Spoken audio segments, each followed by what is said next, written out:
So let's go back to the beginning, though. And you started in sport at an incredibly young age. So can you talk a little bit about how you got interested and what got you started in the first place?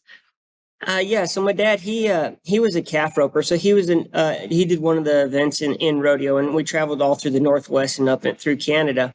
And we would go to 75 rodeos a year when I was a little kid growing up, and always traveling with dad.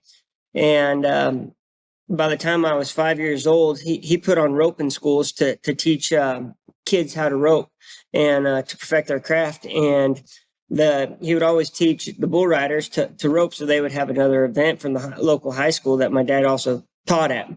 And they would put me on the calves, and that's how I actually learned to ride bulls, was because they would put me on the young calves, and they thought it was funny at the time, but it molded me into the person I am today. And I actually started roping at the amateur level when I was 12 years old and competing with the older ladies. And then by the time I was 15, 16, I started graduating to getting on bigger bulls. So your dad was a roper and you ended up as a bull rider. How do you feel about that?